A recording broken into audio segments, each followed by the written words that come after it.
Hello everyone, कैसे हैं आप लोग? बढ़िया। तो आज इस वीडियो के अंदर हम पढ़ने वाले हैं गॉस लॉ का थर्ड एप्लीकेशन, और वो है electric field intensity due to a uniformly charged hollow spherical shell. कि हमारे पास कोई होलो स्फेरिकल सेल है और वो यूनिफॉर्मली चार्ज्ड है। तो एक चीज़ आपको समझनी पड़ेगी कि हमारे पास कोई स्फीयर है और वो होलो है। इसका मतलब है कि आप उसके ऊपर कोई भी जो चार्ज दे रहे हो वो उसके अंदर नहीं जाएगा, वो कहाँ पे डिस्ट्रीब्यूट होने वाला है? उसकी सरफेस के ऊपर डिस्ट्रीब्यूट होने वाला है। ठीक है, तो इसके अंदर हमने क्या लिखा है कि hollow sphere is one to which any given charge will distribute on its surface only. इसका मतलब क्या है? That is there is no charge inside the hollow spherical shell. कि आपने जो भी होलो स्फेरिकल सेल लिया है उसके अंदर कोई भी चार्ज डिस्ट्रीब्यूट नहीं होगा। जो भी चार्ज हम उसको देंगे वो कहाँ पे आएगा? उसकी सरफेस पे डिस्ट्रीब्यूट होने वाला है। ठीक है, इसके बाद हमने होलो स्फीयर की रेडियस कितनी कंसिडर की? तो capital R be the radius of hollow spherical shell. कि हमारे पास एक होलो स्फेरिकल सेल है और इसकी रेडियस हमने कंसीडर कर ली कैपिटल आर, और इसका सेंटर है ये ओ। अगर आप इसके ऊपर चार्ज डिस्ट्रीब्यूट करते हो कि इसको ऊपर मैंने प्लस क्यू चार्ज क्या किया, डिस्ट्रीब्यूट किया, तो वो चार्ज कहाँ पे आएगा? वो इसकी सरफेस पे आने वाला है। इसके अंदर ये क्या रहेगा? अंदर से पूरा खोखला रहने वाला है। जो भी चार्ज आप इसको दोगे वो सरफेस पे यूनिफॉर्मली क्या हो जाएगा? डिस्ट्रीब्यूट हो जाएगा। तो इसके ऊपर प्लस क्यू चार्ज मैंने सरफेस पे क्या किया? यूनिफॉर्मली डिस्ट्रीब्यूट कर दिया। अब हमें इलेक्ट्रिक फील्ड निकालना है। तो अगर आप देखोगे इसके अंदर तीन केसेस बनने वाले हैं कि एक तो हमें इलेक्ट्रिक फील्ड निकालना है इनसाइड दी सरफेस, एक निकालना है ऑन दी सरफेस, सरफेस के ऊपर, और एक निकालना है आउटसाइड दी सरफेस। कि फर्स्ट हम बात करते हैं कि इस स्फीयर के अंदर इलेक्ट्रिक फील्ड कितना होगा। तो केस वन हमारे पास है electric field intensity inside the surface, inside the surface of hollow sphere. तो हमें इनसाइड द सरफेस निकालना है। तो मैंने इसके अंदर इनसाइड एक पॉइंट कंसीडर कर लिया कि ये एक पॉइंट ले लिया P, और इस P पॉइंट की डिस्टेंस सेंटर से कंसीडर कर लेते हैं स्मॉल r। इस P पॉइंट के ऊपर हमें क्या निकालना है? इलेक्ट्रिक फील्ड इंटेंसिटी निकालना है। ठीक है, और गॉस थ्योरम का यूज करना है। तो सबसे पहले तो यहाँ पे क्या बनाएंगे? हम एक गॉसियन सरफेस बनाएंगे जो कि क्या होगी? स्फेरिकल होगी। क्लियर है? बट इस गॉसियन सरफेस के अंदर चार्ज कितना है? तो अगर आप देखोगे कि इस होलो स्फीयर के अंदर चार्ज कितना है? चार्ज नहीं, अंदर चार्ज जीरो है।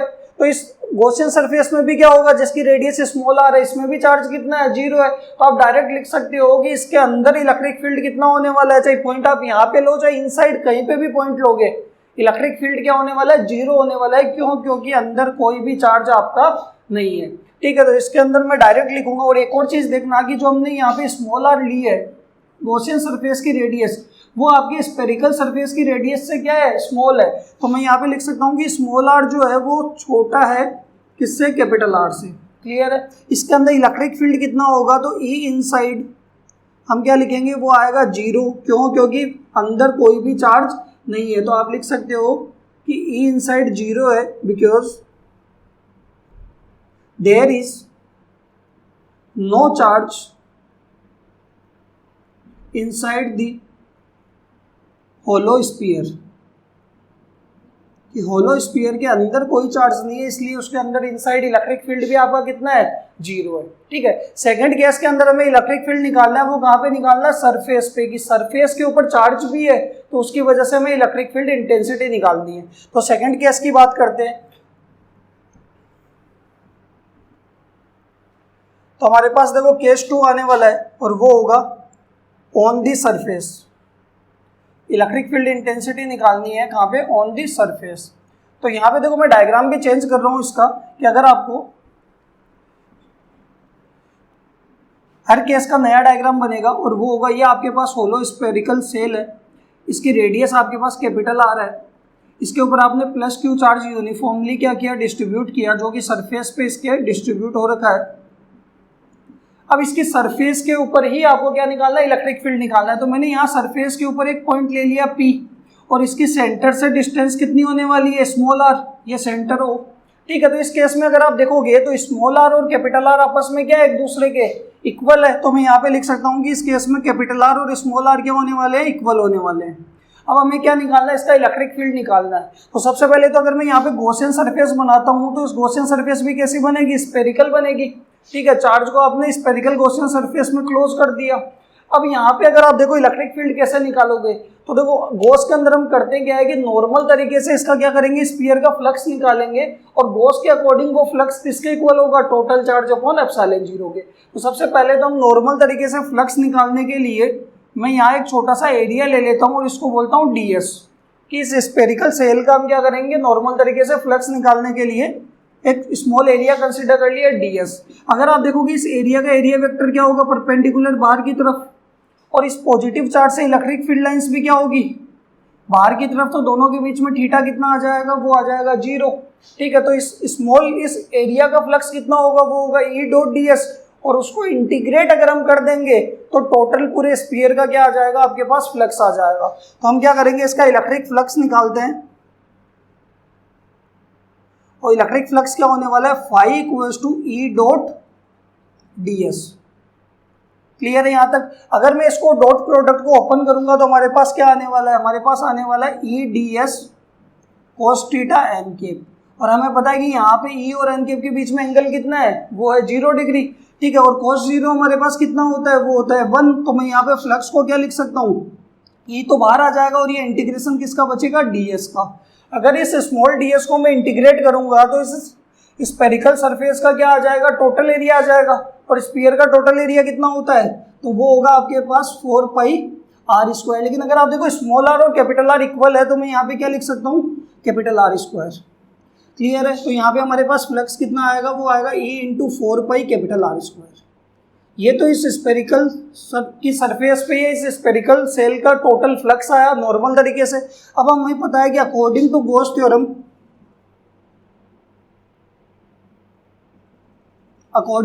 थ्योरम इसका फ्लक्स क्या होने वाला है, वो होने वाला है total charge upon epsilon not. ये हमारे पास आ गई इक्वेशन नंबर 2, क्योंकि इसके सरफेस पे टोटल चार्ज कितना है, Q, और बाई एप्सिलॉन नॉट। ये नॉर्मल तरीके से क्या है, फ्लक्स। तो दोनों फ्लक्स को क्या करेंगे, इक्वेशन 1 और 2 को क्या करेंगे, इक्वेट करेंगे। तो दोनों को इक्वेट करेंगे तो यहाँ देखना फ्रॉम इक्वेशन 1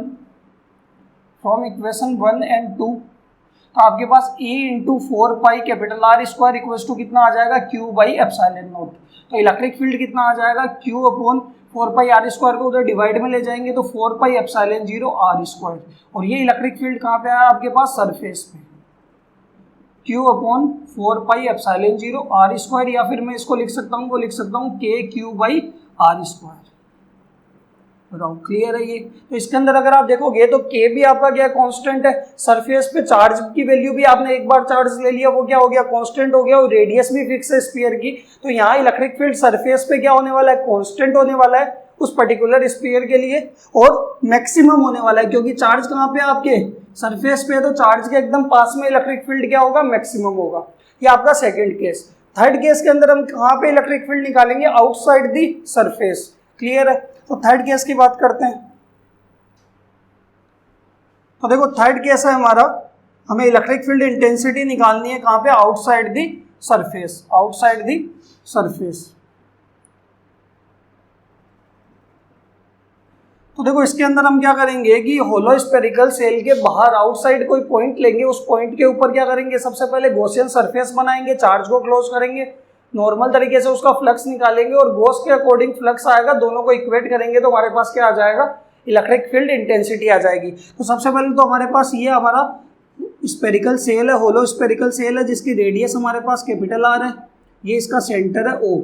इसको हमने पॉजिटिव चार्ज इसके ऊपर प्लस Q डिस्ट्रीब्यूट किया हुआ है, जो इसकी सरफेस पे डिस्ट्रीब्यूटेड है। अब हमने इस सरफेस के इस स्पेरिकल सेल के आउटसाइड मैंने यहाँ पे एक पॉइंट कंसीडर कर लिया P। इस P पॉइंट के ऊपर हमें नेट इलेक्ट्रिक फील्ड इंटेंसिटी निकालनी है गॉस लॉ से। ठीक है, तो यहाँ पे देखो इस P पॉइंट की सेंटर से डिस्टेंस हम कंसीडर कर लेते हैं, वो कर लेते हैं स्मॉल r, कि जैसे मैंने इनसाइड पॉइंट लिया तो उसकी सेंटर से डिस्टेंस कितनी थी, स्मॉल r। आउट सरफेस पे लिया तो भी स्मॉल आर और कैपिटल आर इक्वल हो गए थे, और आउटसाइड भी इसकी डिस्टेंस कितनी है, स्मॉल आर, मतलब स्मॉल आर वेरी कर रहा है। तो यहाँ पे अगर आप देखोगे तो इस केस के अंदर स्मॉल आर ग्रेटर होगा किससे, रेडियस से, यानी कैपिटल आर से। ठीक है, अब देखो यहाँ पे ये इस पॉइंट पे इलेक्ट्रिक फील्ड निकालना है, तो सबसे पहले तो ये जो चार्ज है इसको हम क्या करेंगे, क्लोज करेंगे। और क्लोज कैसे करेंगे, 3D गॉसियन सरफेस बना के। तो यहाँ पे हम एक स्पेरिकल गॉसियन सरफेस बनाते हैं।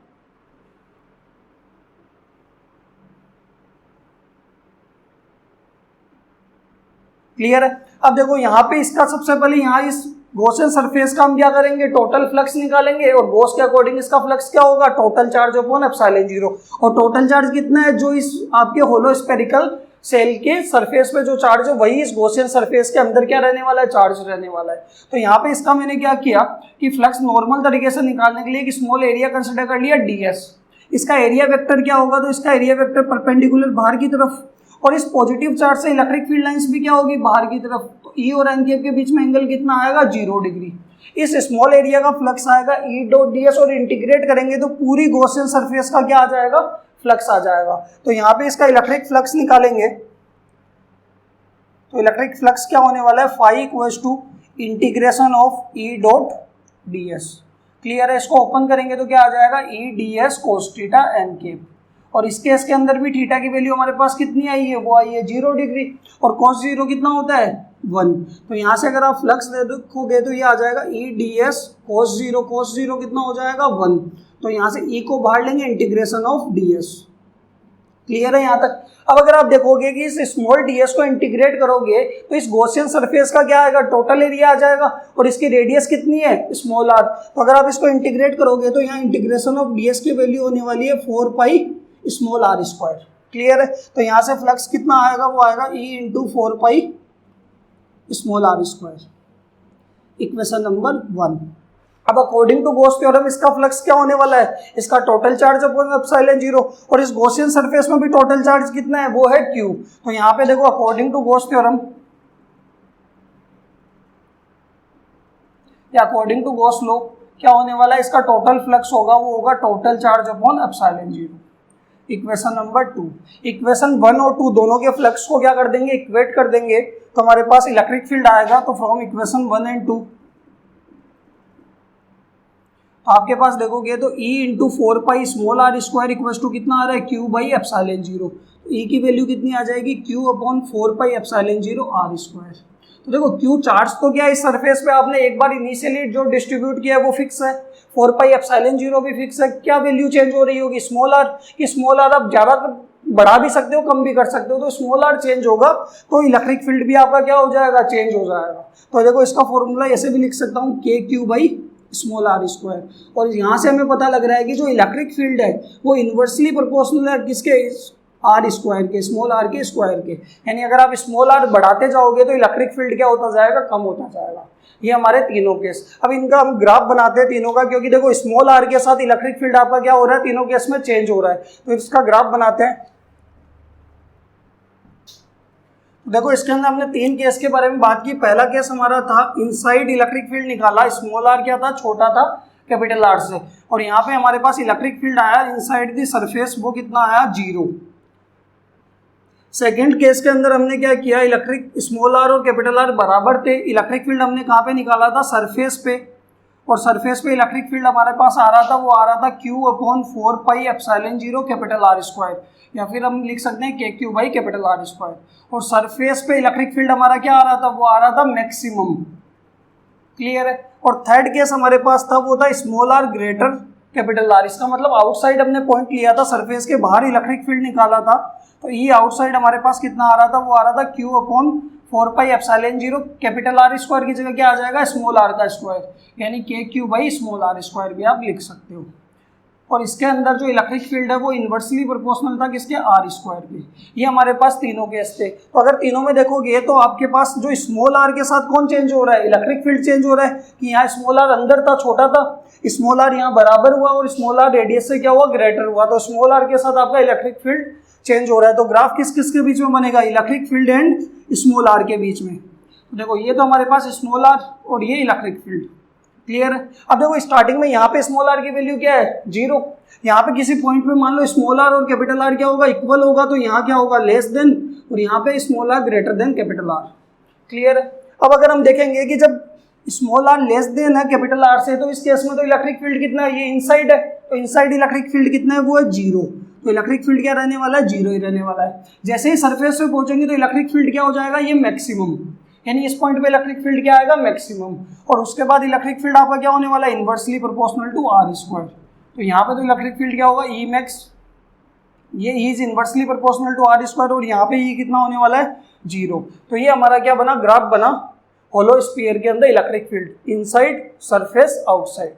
क्लियर है यहाँ तक?